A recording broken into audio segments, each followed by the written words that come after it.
Bismillahirrahmanirrahim. Assalamualaikum warahmatullahi wabarakatuh.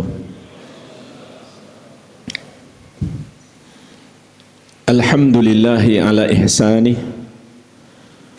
wa syukru lahu ala taufiqihi wa amtinanih. Wa ashhadu an la ilaha illallah wahdahu la syarika lah ta'ziman li sya'nih. Wa ashhadu anna Muhammadan abduhu wa rasuluh ad-da'i ila ridwanih sallallahu alaihi wa ala alihi wa ashabihi wa ikhwani. Amma ba'd,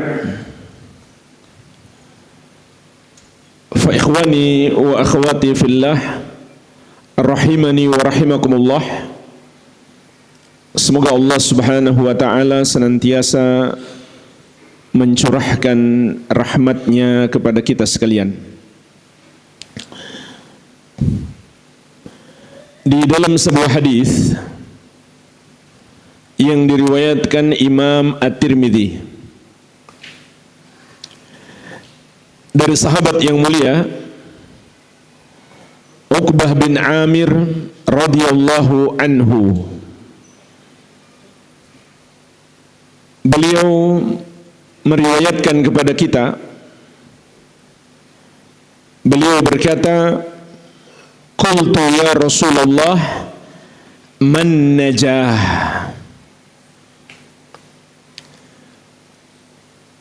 Aku pernah bertanya, wahai Rasulullah, apa itu keselamatan? Qala, maka Nabi SAW bersabda, amsik alaika lisanak wal yasa'ka baituk wabki ala khati'atik. Jagalah lisanmu dan hendaklah rumahmu terasa lapang bagimu, dan tangisilah kesalahanmu. Inilah jamaah sekalian, tiga kunci keselamatan yang merupakan jawaban Nabi Muhammad SAW terhadap seorang sahabat yang bertanya kepada beliau. Mari kita pelajari hadis yang mulia ini. Semoga kita semuanya termasuk orang yang didoakan khusus oleh Rasulullah SAW.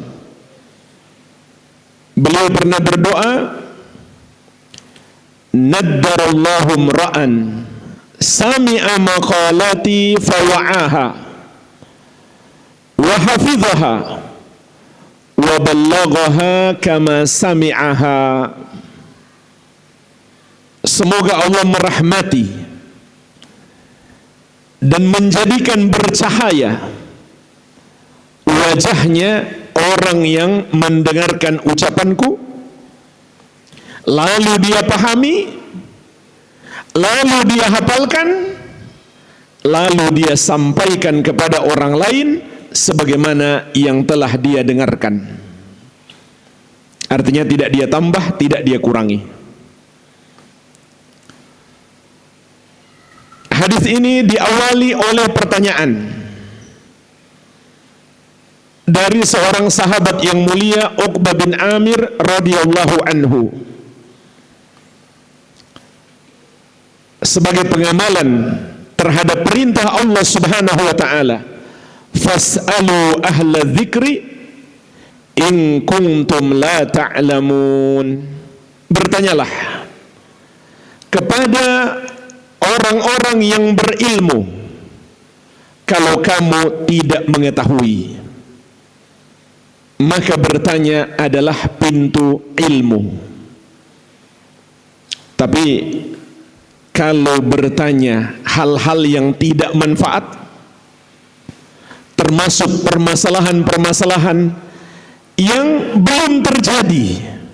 Seandainya begini, gimana hukumnya Ustadz? Itu tercelah. Itu sebaliknya adalah penyebab kesesatan. Sebagaimana Nabi SAW pernah mengatakan, fa inna ma ahlaka man kana qablakum kathratu masailihim wa ikhtilafuhum ala anbiyaihim. Hanyalah yang membinasakan umat-umat sebelum kalian adalah banyaknya pertanyaan mereka dan penyelisihan mereka terhadap para nabi mereka. Para ulama menjelaskan maksud banyak pertanyaan mereka di sini adalah mereka bertanya hal-hal yang tidak manfaat, termasuk hal-hal yang belum terjadi. Begitu pula bertanya tentang kaifiyah, bentuk sifat Allah. Wajah Allah itu seperti apa ya? Ini pertanyaan yang tercelah karena itu perkara gaib. Hanya boleh ditetapkan dengan dalil. Dan Allah tidak menjelaskan kepada kita bagaimana bentuk atau kaifiyah sifat-sifatnya. Maka bertanyalah yang kita butuhkan, yang penting, atau masalah yang kita hadapi. Dan sahabat juga mengajari kita bertanya itu yang simpel. Nggak usah curhat panjang lebar kalau mau nanya. Langsung saja inti permasalahannya. Lihat bagaimana sahabat kalau bertanya, ya Rasulullah, man najah? Wahai Rasulullah, apa itu keselamatan? Gimana caranya selamat? Banyak hadis kita dapatkan pertanyaan-pertanyaan para sahabat itu semuanya simple, tapi sangat kita butuhkan. Dan jawabannya bukan satu. Hadis ini saja jawabannya 3. Jawabannya bisa jadi luas karena Nabi SAW suka memberi faidah. Terkadang beliau menambahkan hal-hal yang tidak ditanyakan karena melihat kebutuhan orang tersebut dan kebutuhan umat beliau secara keseluruhan. Jadi ini pelajaran yang bisa kita petik dari para sahabat radhiyallahu taala anhum ajmain, sekaligus mengingatkan kita kemuliaan para sahabat Nabi sallallahu alaihi wasallam. Mereka adalah murid-murid beliau, sudah pasti. Mereka generasi terbaik karena gurunya adalah guru yang terbaik. Makanya orang-orang Syiah itu kenapa mereka sangat benci dan ingin menjatuhkan kemuliaan para sahabat? Sebenarnya yang mereka tuju adalah Nabi Muhammad sallallahu alaihi wasallam, bukan para sahabat. Kenapa enggak langsung menjatuhkan Nabi Muhammad sallallahu alaihi wasallam? Karena langsung akan ketahuan oleh umat Islam bahwa mereka memang sesat. Jadi mereka menjatuhkan beliau dengan cara menjelek-jelekkan para sahabat beliau. Seakan-akan mereka ingin mengatakan guru mereka enggak becus mendidik mereka, kawan mereka tidak baik, karena almar'u ala dini khalili falyanzur ahadukum man yukhalil.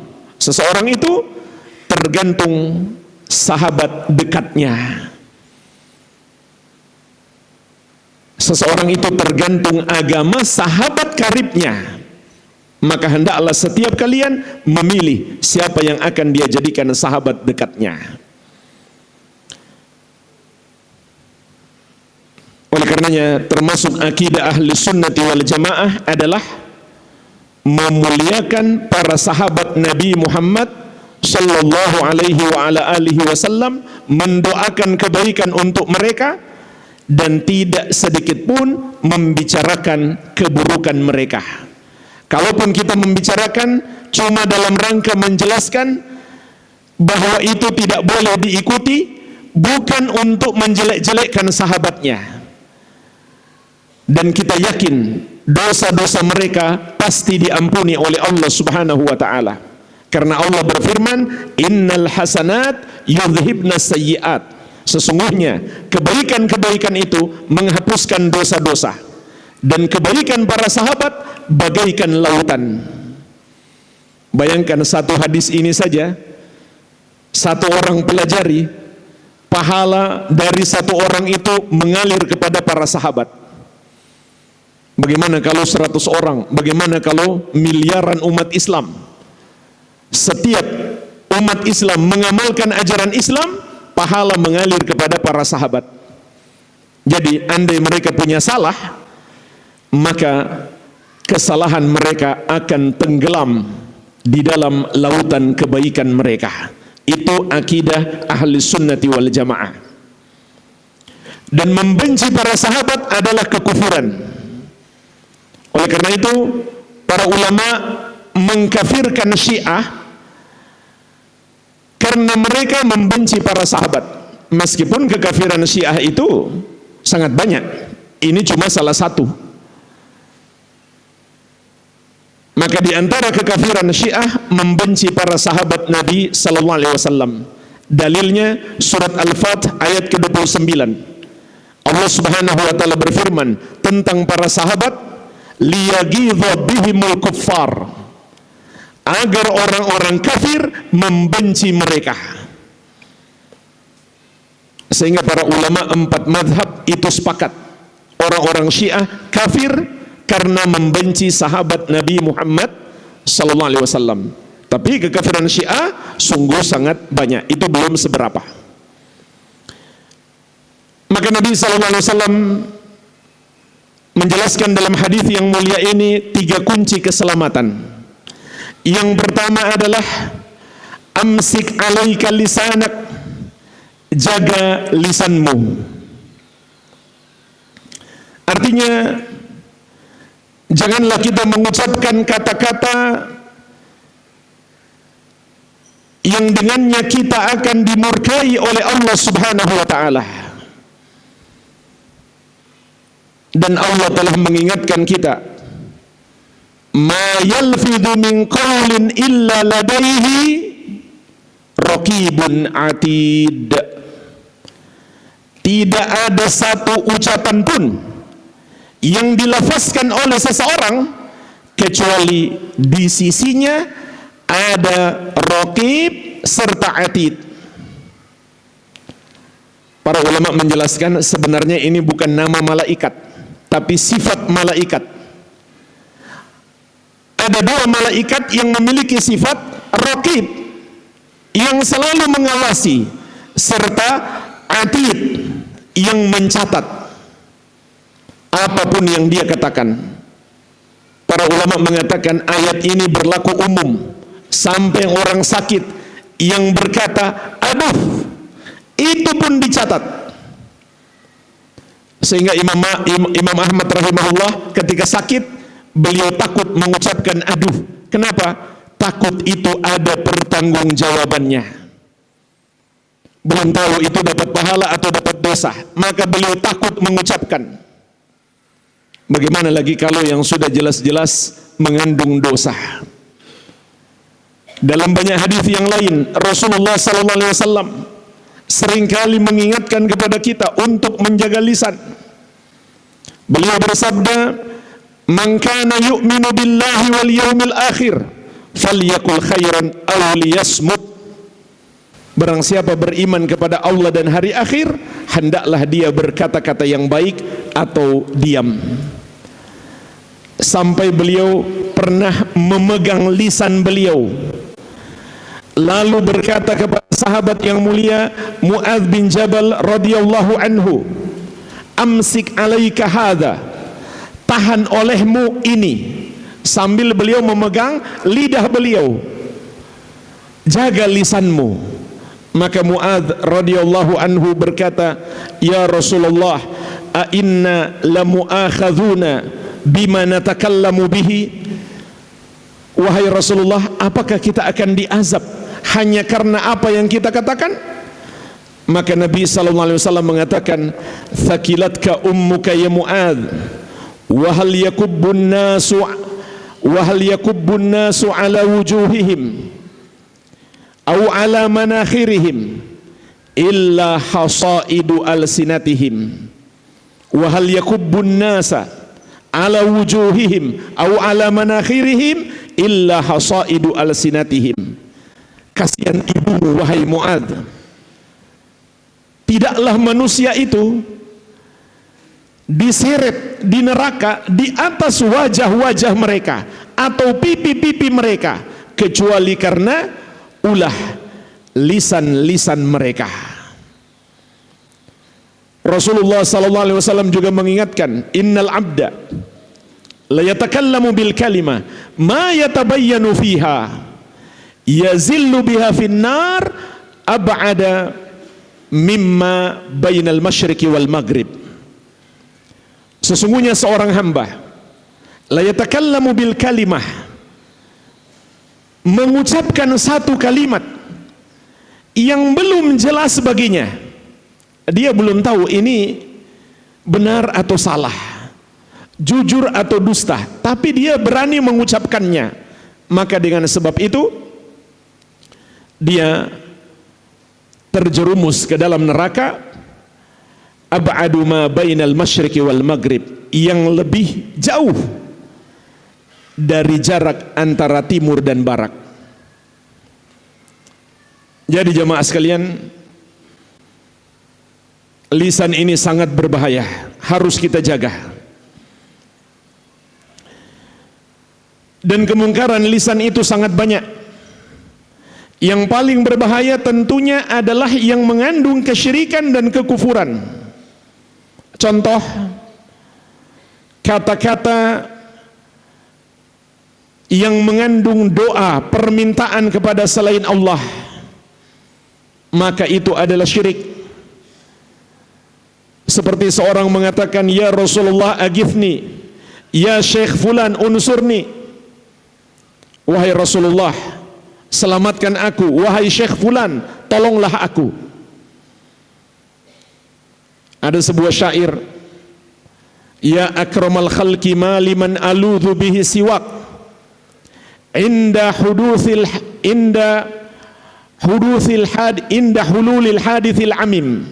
Wahai makhluk yang paling mulia, tidak ada tempat aku berlindung kecuali kepadamu ketika aku ditimpa musibah yang merata. Ini syair yang mengandung syirik. Berdoa kepada selain Allah, meminta perlindungan kepada Nabi Muhammad SAW. Bahkan dia katakan, tidak ada tempat berlindung kecuali kepada Nabi Muhammad SAW. Andai dia berkata, tidak ada tempat aku berlindung kecuali kepada Allah dan Nabi Muhammad SAW, itu sudah syirik. Tapi dalam syair ini Allah saja sudah tidak dia pakai. Dan syair ini antum pasti tahu bagian awalnya. Maulaya salim. Gimana lanjutannya?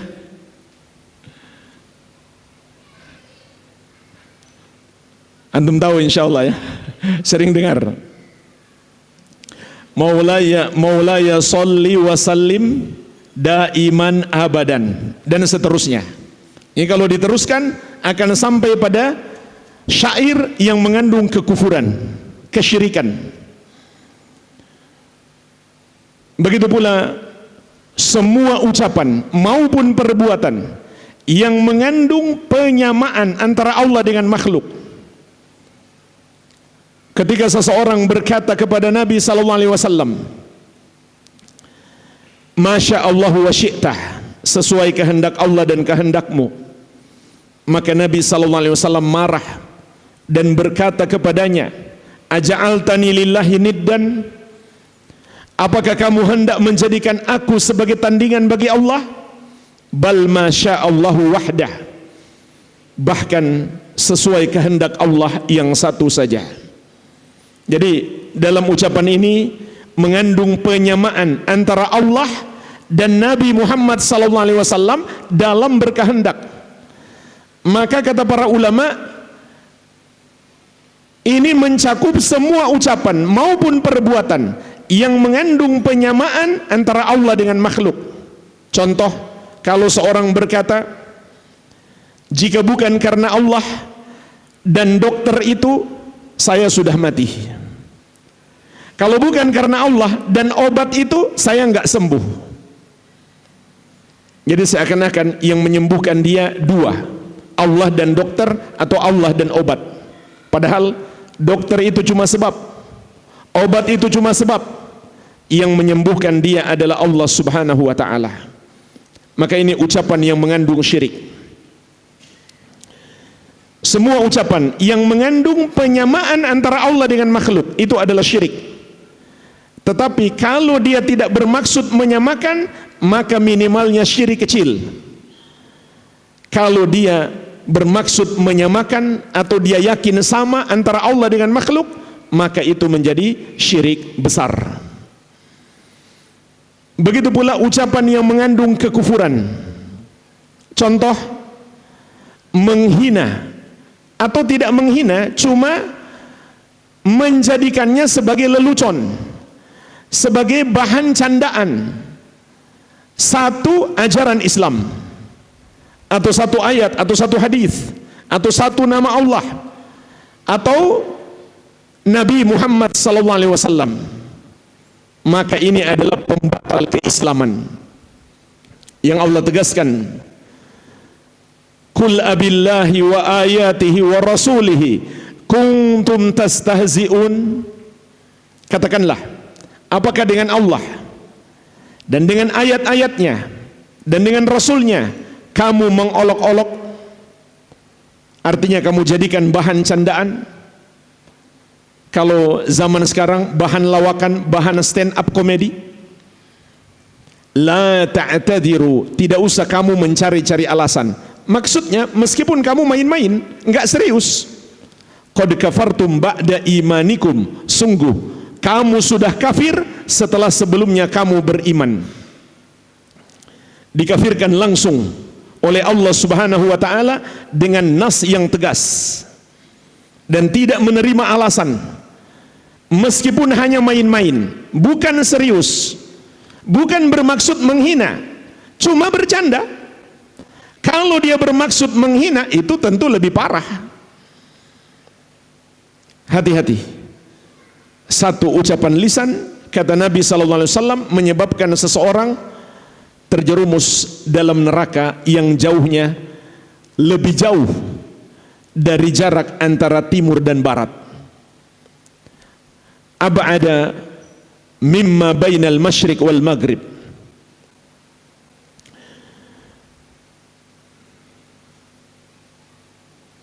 Maka pastikan setiap yang kita ucapkan tidak mengandung kesyirikan dan kekufuran.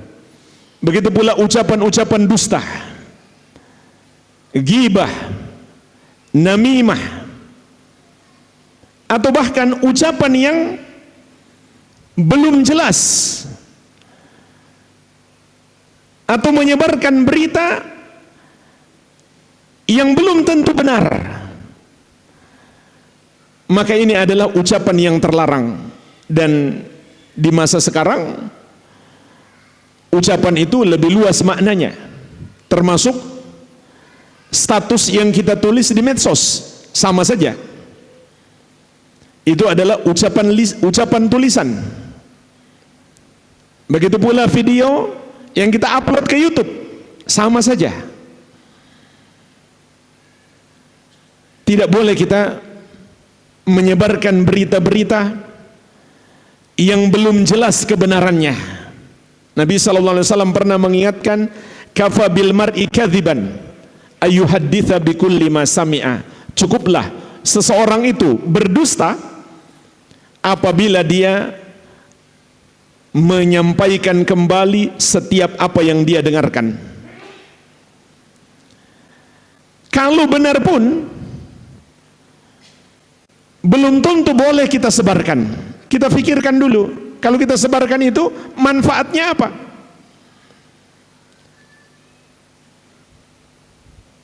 Pikirkan dulu jamaah sekalian. Dan ini termasuk fitnah di era medsos. Asal ada berita viral, langsung latah, ikut-ikutan menyebarkan. Bahkan seringkali bukan hanya menyebarkan, dia kasih syarah lagi, dia kasih komen-komen. Terutama jemaah sekalian, itu sangat tercela kalau itu berkaitan dengan urusan orang banyak. Tidak pantas setiap orang ikut komentar apabila itu terkait urusan orang banyak. Apa contohnya urusan orang banyak? Atau urusan besar, urusan pemerintah, urusan kenegaraan, kebijakan-kebijakan pemerintah. Itu nggak pantas setiap orang ikut berbicara dalam masalah itu. Sayangnya di masa sekarang itu dianggap hal yang biasa. Namun Allah Subhanahu wa taala telah mengingatkan kita, wa idza ja'ahum amru minal amni awil khaufi adza'u bih walau radduhu ila rasul wa ila ulil amri minhum la'alimahu alladhina yastanbitunahu minhum. Dan apabila datang kepada mereka berita tentang keamanan dan ketakutan, kata Imam As-Sa'di rahimahullah dalam tafsir beliau, maksud ayat ini adalah celaan dari Allah. Apabila datang kepada mereka berita tentang urusan orang banyak atau urusan besar, apa yang mereka lakukan? Adza'u bih, langsung mereka sebarkan. Persis seperti di masa sekarang. Ada berita yang viral, langsung dia share.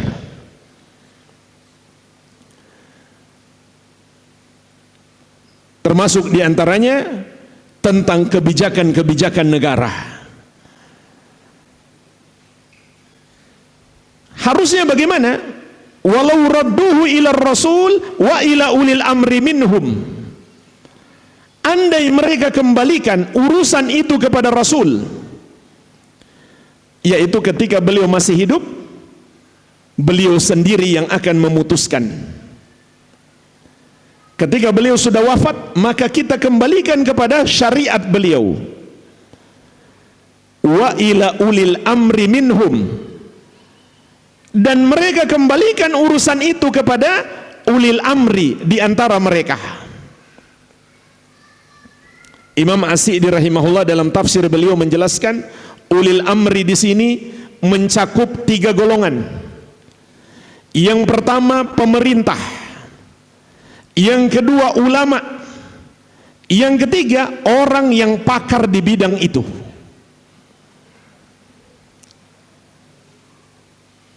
Tapi faktanya sekarang setiap orang merasa boleh berbicara. Maka Allah celah di dalam ayat ini. Harusnya kembalikan kepada yang berhak berbicara tentang itu.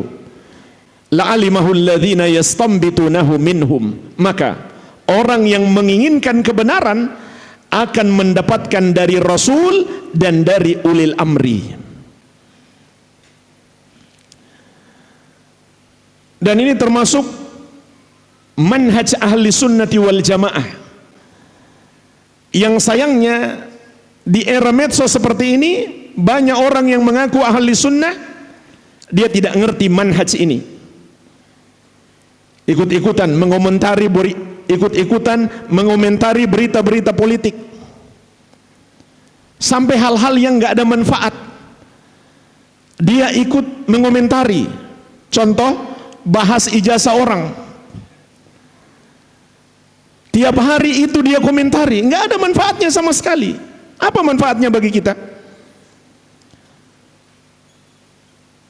Apalagi sudah terkait dengan kebijakan-kebijakan untuk orang banyak. Dia share, dia kasih komentar, sampai berdebat. Dan sebagian sampai mengkritik pemerintah secara terang-terangan dengan dalih amar ma'ruf nahi mungkar. Dia lupa dengan hadis Nabi sallallahu alaihi wasallam, Man arada an yansaha lidhi sultan fala yubdihi alaniyatan. Barang siapa yang ingin menasihati penguasa, janganlah dia tampakkan terang-terangan. Walakin liya'khudh biyadihi, akan tetapi hendaklah dia pegang tangannya. Falyakhlu bihi, lalu menyepi. Kemudian sampaikan. Fa in qabila minhu fadzak, kalau diterima itulah yang diharapkan. Wa illa qad adda alladhi alaih, kalau tidak maka dia sudah menunaikan tugasnya. Bukan metode ahli sunnah menasihati pemerintah secara terang-terangan. Itu adalah jalan yang ditempuh oleh kaum Khawarij. Dahulu ada sekelompok kaum Khawarij yang disebut Al-Qa'adah. Kerjaannya duduk-duduk saja. Maksudnya mereka tidak mengangkat pedang melawan pemerintah. Tapi justru kata para ulama, mereka yang paling berbahaya. Kenapa? Mereka provokatornya, yang memanas-manasi masyarakat untuk melawan pemerintah, menjelek-jelekkan pemerintah, menyebarkan aib-aib pemerintah, supaya masyarakat terbakar amarah dan turun ke jalan. Justru mereka yang lebih berbahaya. Yang aneh adalah kalau dia mengaku ahlu sunnah, kemudian dia melakukan hal tersebut.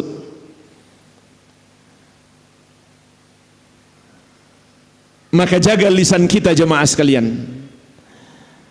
Dan ternyata untuk bisa menjaga lisan, harus paham akidah yang benar, harus mengerti manhaj yang lurus.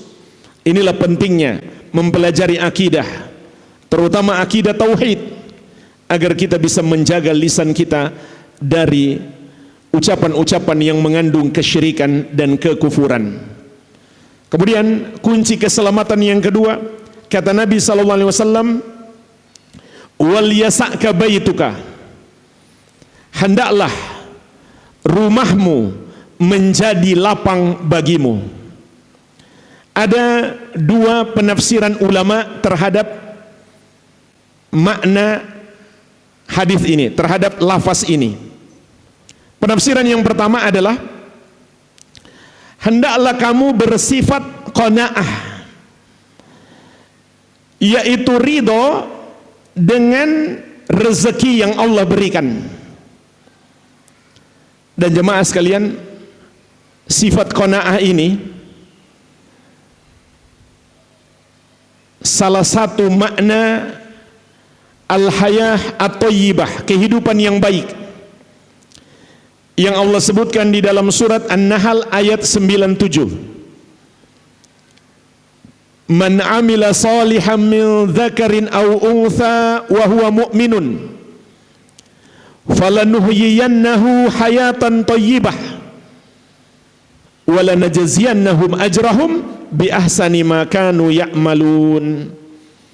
Barang siapa beramal soleh, baik laki-laki maupun perempuan, dalam keadaan dia beriman, maka sungguh kata Allah, kami akan menganugerahkan kepadanya kehidupan yang baik, yaitu di dunia, dan kami akan membalas mereka dengan balasan yang lebih baik dari apa yang mereka kerjakan, yaitu di akhirat.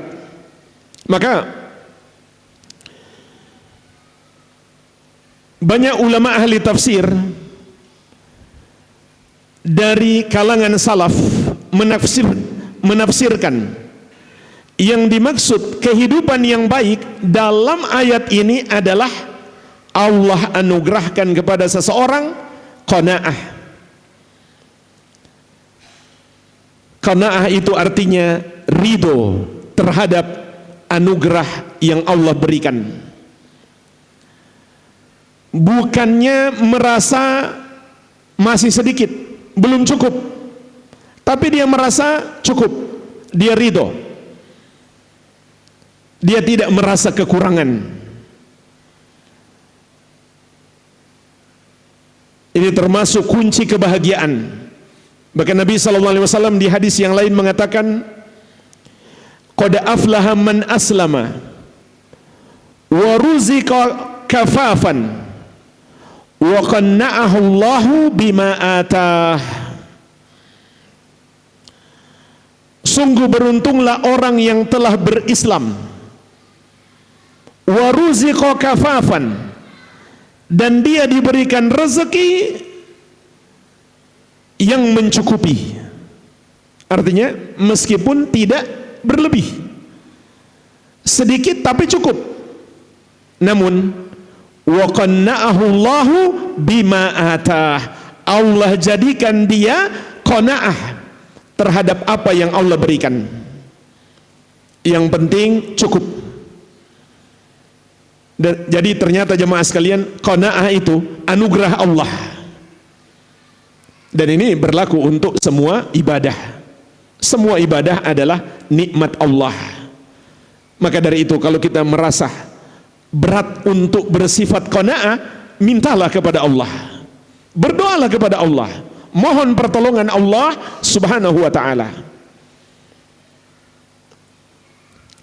Ini makna yang pertama. Makna yang kedua, yang dimaksud wal yasa'ka baituka, hendaklah rumahmu terasa lapang bagimu, adalah tinggallah di rumahmu, tidak usah keluar kalau nggak penting. Sudah masuk Isya? Silakan azan dulu. Jadi penafsiran yang kedua, yang dimaksud dengan wal yasa'ka baituka, hendaklah rumahmu menjadi lapang bagimu, adalah jangan keluar rumah kecuali memang sangat perlu untuk keluar rumah. Di sini jemaah sekalian juga terbagi dua makna yang dijelaskan para ulama. Yang pertama secara umum, yang kedua secara khusus. Secara umum artinya dalam segala keadaan. Rasulullah SAW menganjurkan kepada kita tinggal di rumah itu lebih baik daripada keluar rumah. Sebabnya apa? Karena apabila kita di luar rumah, lebih besar kemungkinan kita terjerumus dosa. Oleh karena itu kita disuruh tinggal di rumah untuk apa? Untuk lebih memperbanyak ibadah. Makanya jemaah sekalian, sampai-sampai Nabi SAW mengatakan, ij'alu min salatikum fi buyutikum wala taj'aluha kubura. Jadikan sebagian solatmu di rumahmu, jangan jadikan rumahmu seperti kuburan. Artinya kuburan bukan tempat solat. Maksud hadis ini, diperintahkan kepada kaum laki-laki solat sunnahnya di rumah lebih afdol.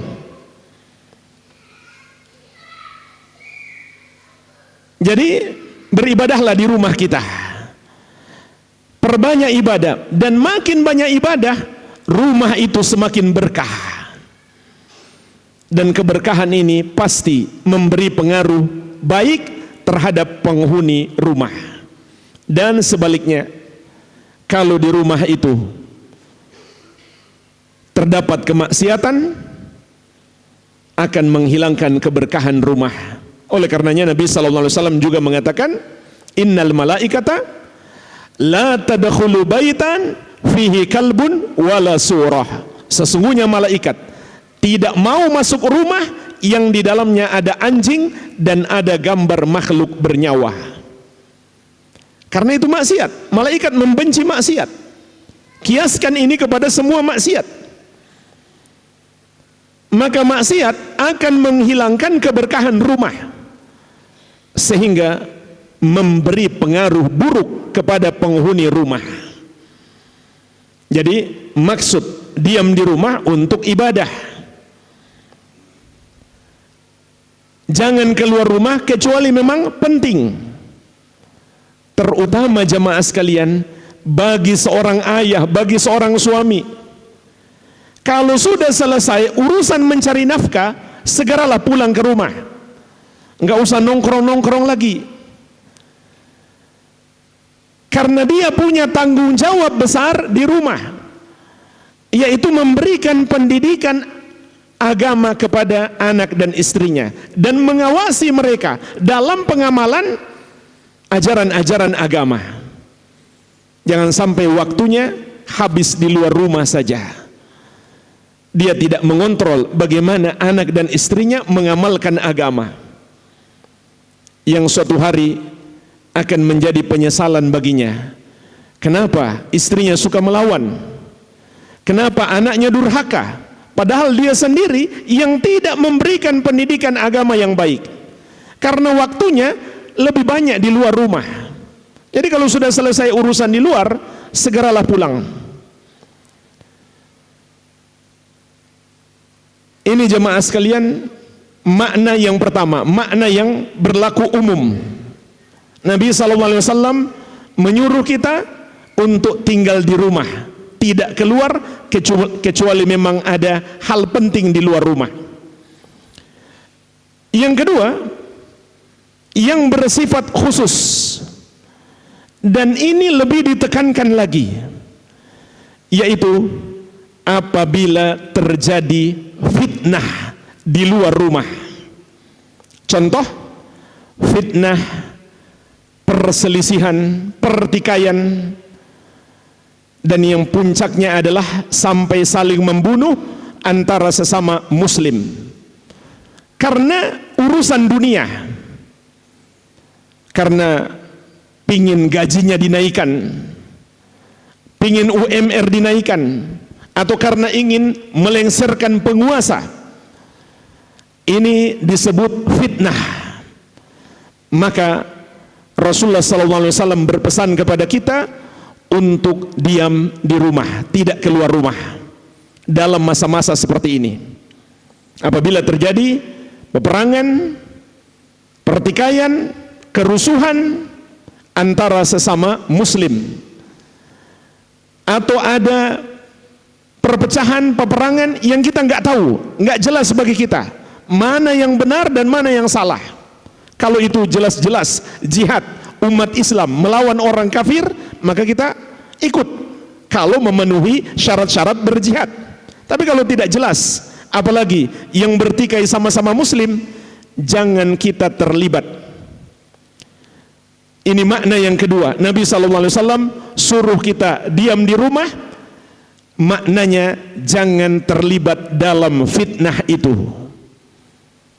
Oleh karenanya jemaah sekalian, kalau kita di rumah tapi kita terlibat dalam fitnah itu, ya nggak ada gunanya.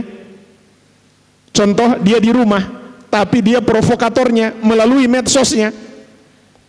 Dia yang panas-panasi orang untuk turun ke jalan. Dia yang menjelek-jelekkan pemerintah.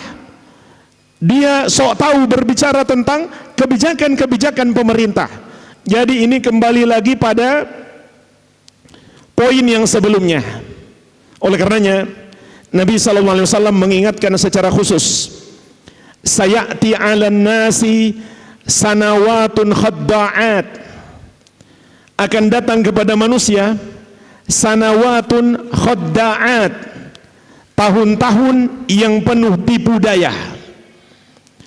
Yusaddaqu fiha al-kadhib wa yukadzabu fiha as-sadiq. Ketika itu orang yang jujur, orang yang suka berdusta dibenarkan, dipercaya, dan orang yang jujur didustakan, tidak dipercaya. Wa yu'tamanu fiha al-kha'in wa yukhawwanu fiha al-amin. Dan orang yang suka berkhianat diberikan amanah. Contoh, dikasih jabatan padahal sudah jelas-jelas koruptor, pengkhianat negara. Sebaliknya, orang yang amanah dikhianati, tidak dipercaya. Kemudian Nabi SAW mengingatkan bahaya yang muncul di masa itu. Kata beliau, wayantiku fiha ar-ruwaibidah, akan berbicara di masa-masa itu ar-ruwaibidah.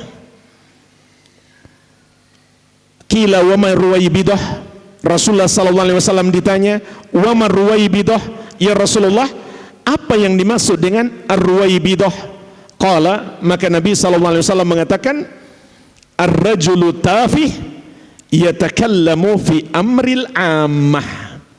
Ar-ruwaibidah itu adalah orang bodoh tapi dia berbicara tentang urusan orang banyak. Tadi sudah saya jelaskan bagaimana manhaj ahli sunnah terkait urusan besar, urusan orang banyak, terutama yang berkaitan dengan keamanan dan ketakutan. Enggak pantas setiap orang ikut berbicara. Tapi sayangnya itu yang terjadi, bahkan sebagiannya masih mengaku ahli sunnah. Nabi SAW juga mengingatkan kita, satakunu fitan, akan terjadi fitnah-fitnah. Jadi jamaah sekalian, kita jangan terlalu heran. Pertikaian, perselisihan, perebutan kekuasaan, saling bunuh karena dunia, itu sudah diingatkan oleh Nabi SAW akan muncul di akhir zaman. Maka beliau memberikan bimbingan kepada kita. Kata beliau, al-qa'id fiha khairun minal qa'im. Orang yang duduk di masa itu lebih baik daripada yang berdiri. Wal qa'im fiha khairun minal mashi. Dan orang yang berdiri saja lebih baik.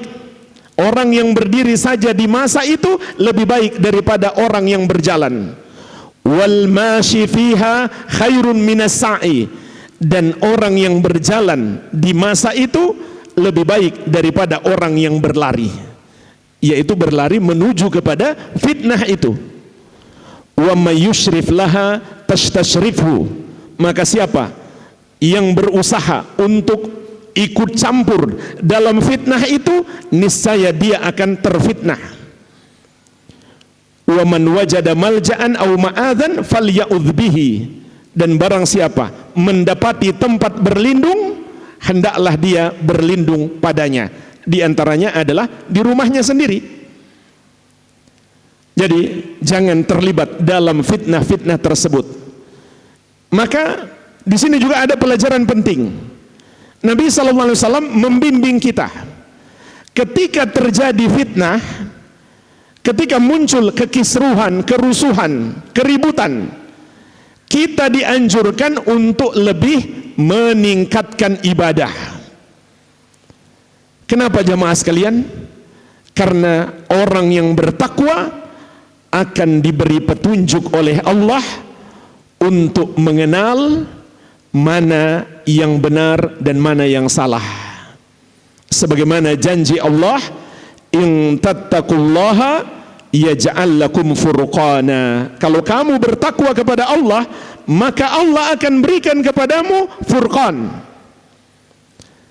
yaitu ilmu, hidayah, yang dengannya kita bisa membedakan yang benar dan yang salah, yang bermanfaat dan yang berbahaya. Seringkali di masa-masa fitnah itu kita bingung, mana sih yang benar sebenarnya, mana sesungguhnya yang benar. Berita-berita terlalu banyak beredar. Maka yang harus kita lakukan, pertama, jangan ikut campur, diam saja. Tidak keluar rumah di sini juga bermakna jangan keluar melalui medsos kita. Bukan hanya jangan keluar fisik kita, komen-komen kita jangan ikutan juga. Jangan ikutan share dan lain-lain. Yang kedua, tingkatkan ibadah. Dan ibadah ketika itu pahalanya lebih besar. Nabi SAW bersabda, al-ibadatu fil harj kahijratin ilayya. Beribadah di masa fitnah seperti berhijrah kepadaku. Beliau juga bersabda, badiru bil a'mali fitanan kakita'il laylil muzlim yusbihu rajulu fiha mu'minan wa yumsi kafiran wa yumsi mu'minan wa yusbihu kafiran yabi'u dinahu bi'aradim minad dunya. Bersegeralah kamu untuk melakukan amal-amal soleh sebelum datang fitnah-fitnah yang akan datang seperti potongan-potongan malam yang kelam. Artinya semakin jauh fitnah itu, semakin tidak jelas. Sampai kata Nabi SAW, di pagi hari seseorang masih beriman, sore hari menjadi kafir. Sore hari dia masih beriman, pagi hari menjadi kafir.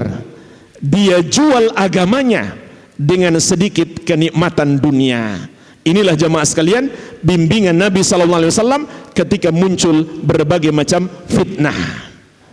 Yang ketiga, yang terakhir, Nabi SAW mengatakan jalan keselamatan itu apa yang ketiga? Wabki ala khati'atik, tangisilah kesalahanmu. Maksudnya kata para ulama, bertobat. Menangis itu berarti menyesal, dan itulah intisari taubat. Sebagaimana di hadis yang lain Nabi SAW mengatakan, an-nadamu taubatun, penyesalan itulah taubat. Dan kita semua menyadari kita hanyalah manusia biasa yang selalu terjerumus dosa. Maka hendaklah kita pun selalu bertobat. Allah mengabarkan kepada kita di antara sifat orang-orang yang bertakwa, walladzina idza fa'alu fahishatan aw zalamu anfusahum dzakarullah fastaghfaru lidzunubihim wa may yaghfiru dzunuba illallah wa lam yusirru ala ma fa'alu wa hum ya'lamun.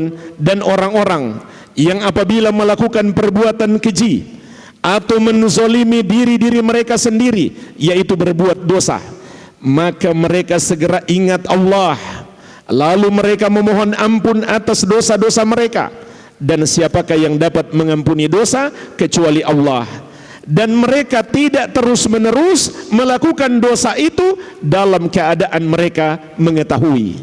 Rasulullah SAW bersabda, kullu bani Adam khata' wa khairul khatta'ina tawwabun. Setiap anak Adam selalu berbuat salah, dan sebaik-baiknya orang yang berbuat salah adalah yang selalu bertobat. Gimana caranya bertobat? Bertobat itu caranya adalah memenuhi syarat-syarat taubat. Syarat yang pertama dilakukan dengan ikhlas untuk mencari keridhaan Allah semata, bukan balasan ataupun pujian dari manusia. Yang kedua, menyesali dosa itu. Inilah intisari taubat, penyesalan. Yang ketiga, tidak lagi melakukannya. Yang keempat, bertekad tidak akan mengulanginya di masa yang akan datang. Kalau masih tersimpan di hati seseorang untuk melakukan dosa yang sama di masa yang akan datang, taubatnya tidak memenuhi syarat. Yang kelima, masih ada waktu. Kapan habis waktunya? Apabila kematian sudah datang menjemput atau matahari sudah terbit dari arah barat. Dan apabila dosa itu berupa kezaliman kepada orang lain, ditambah syarat yang keenam, harus minta maaf kepada orang yang dizalimi, atau minta penghalalan darinya dan kembalikan haknya, atau minta penghalalan darinya. Contoh, ada hutang belum bayar, bayar dulu hutangnya, baru Allah akan ampuni. Kecuali gibah, kata para ulama, jika orangnya tahu kita menggibahi dia, maka kita minta maaf. Kalau dia tidak tahu, maka ada dua keadaan. Yang pertama, kita yakin jika kita beritahu dia akan maafkan, hendaklah kita minta maaf. Yang kedua, kita khawatir kalau dia tahu malah dia jadi marah, jadi rusak hubungan dengan kita, dan dia nggak akan maafkan. Maka ketika itu, kata para ulama, lebih baik jangan dikasih tahu. Gantinya apa? Kita mohonkan ampunan untuknya. Dan apabila dia non muslim, maka dia harus memenuhi syarat yang ke-7.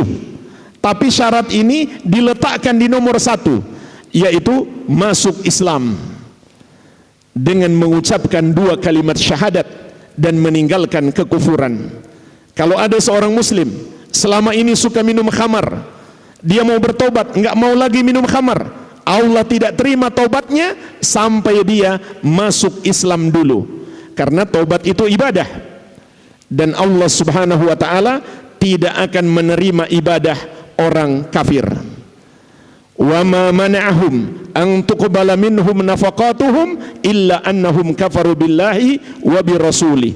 Dan tidak ada yang menghalangi diterimanya sedekah-sedekah mereka kecuali karena mereka kufur kepada Allah dan Rasulnya. Kufur kepada Allah, tidak mau mengucapkan asyhadu an la ilaha illallah. Kufur kepada Rasulnya, tidak mau mengucapkan wa asyhadu anna Muhammadar Rasulullah. Jadi berapa banyak pun ibadah orang kafir, kalau tidak masuk Islam, Allah tidak terima.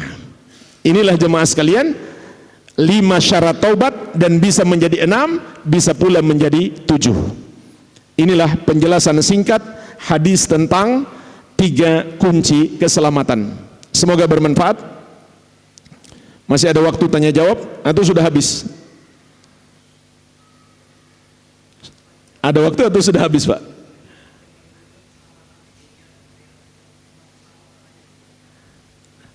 Iya, sudah mencakup dua-duanya, Pak.